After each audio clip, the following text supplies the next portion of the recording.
다윗의 피난길이 계속 진행되고 있습니다. 또 새로운 사람을 만나면서 펼쳐지는 이야기들입니다.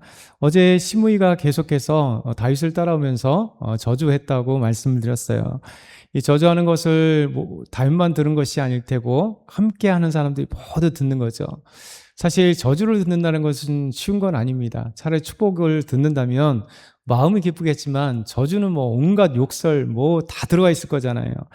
어떤 시므이가 그렇게 따라오면서 저주를 베풀고 있습니다.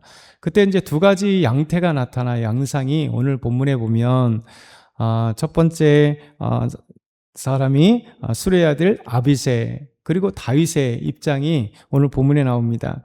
오늘 첫 번째 보면 아비새가 이 감정이 앞서서 욱해서 수레를 죽이겠다 이렇게 얘기를 하죠. 우리 9절에 한번 말씀 같이 읽어볼게요.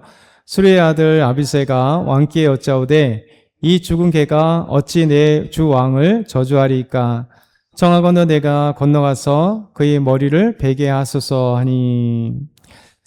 분명히 아비새의 입장에서는 당연한 거예요. 왕을 저주하고 따라오고 그리고 온 신하들이 다 듣고 있는데 저것을 가만두면 안 되겠다라는 생각을 갖게 되는 거죠. 그러나 지금 중요한 것은 이 아비새를 죽이는 아비새가 이제 시므이를 죽이는 정도가 문제가 아니라 어떻게 하면 지금 잘 피난할 것인가, 저 다윗 왕을 어떻게 할 것인가가 아마 생각이 들 것입니다. 첫 번째 반응이 나타난 사람은 아비새. 근데 놀랍게도 두 번째 다윗은 이 감정보다도 하나님을 바라봅니다. 우리 한번 10절에서 11절 같이 한번 읽겠습니다. 왕이 이르되 수레의 아들들아 내가 너희와 무슨 상관이 있느냐? 그가 저주하는 것은 여호와께서 그에게 다윗을 저주하라 하시미니 내가 어찌 그리하였느냐 할 자가 누구이겠냐 하고, 또 다윗이 아비새와 모든 신하들에게 이르되 내 몸에서 난 아들도 내 생명을 헤아려 하거든 하물며 이 베냐민 사람이라 여호와께서 그에게 명령하신 것이니 그가 저주하게 되려더라. 다윗은 시므이가 저주하는 것을 보면서 그냥 여호와께서 내게 하신 것이다 이렇게 받아들이게 됩니다. 지금 가장 아비새보다 더 화가 나고 달려가서 바로 죽이고 싶은 사람은 다윗일 거예요. 근데 놀랍게도 우리가 생각하는 이 다윗의 이 행동 그리고 다윗의 판단은 좀 다릅니다. 다윗은 원수 같은 저 시므이가 나에게 저주를 퍼붓는다면 가서 죽이고 싶은 것이 보통 사람들일 것인데, 다윗은 오히려 하나님께서 내가 잘못을 인하여 시므이를 통해서 나에게 저주하게 하시는가 이런 얘기를 하는 거예요. 혹시 내 잘못이 아닐까? 하나님이 나에게 깨닫게 해주시는 건 아닌가?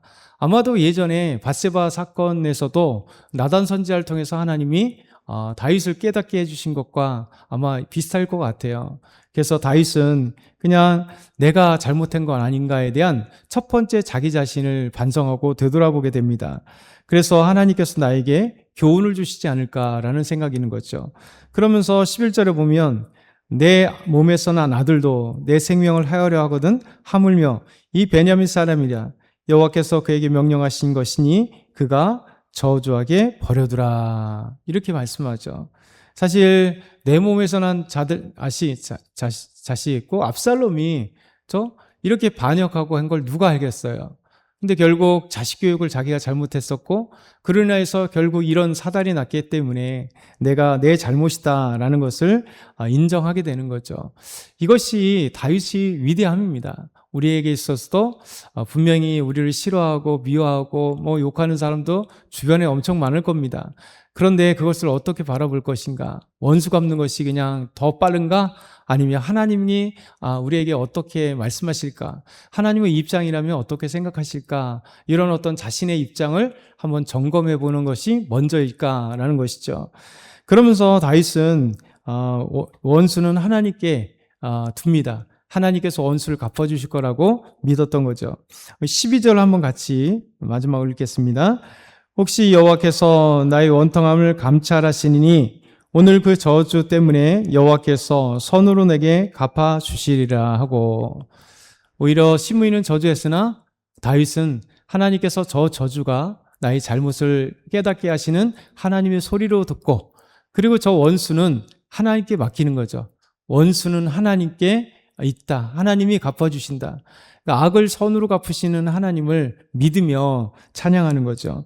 히브리서 10장 30절에도 원수 갚는 것이 내게 있으니 내가 갚으리라. 그러니까 하나님 말씀하세요. 우리가 원수 갚는 것보다 하나님이 원수를 갚는 것은 더 확실하겠죠. 그러나 우리의 기다림은 오래도록 있죠.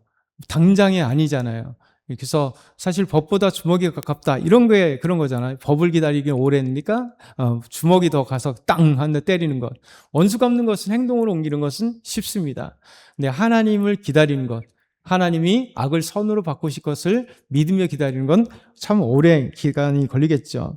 로마서에도 마찬가지로 로마서 12장 19절 20절 보면 내 사랑하는 자들아 너희가 친히 원수를 갚지 말고 하나님의 진노하심을 맡기라. 기록되었을 때 원수 갚는 것이 내게 있으니 내가 갚으리라. 주께서 말씀하셨느니라.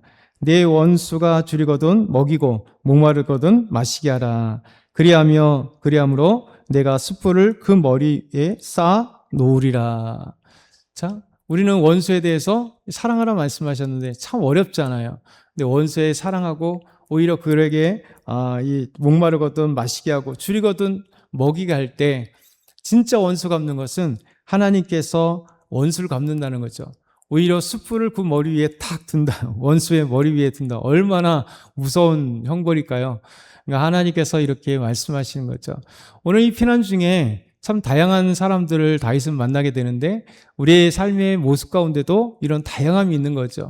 그래서 이 어려운 가운데 다양한 하나님의 놀라운 소리들을 들으면서 또 하나님께 모든 원수들을 갚기를 원하고 또 하나님의 악을 선으로 갚으시는 그 놀라운 하나님을 바라보며 또 하나님을 찬양하기는 저와 여러분 다 되게 소망합니다.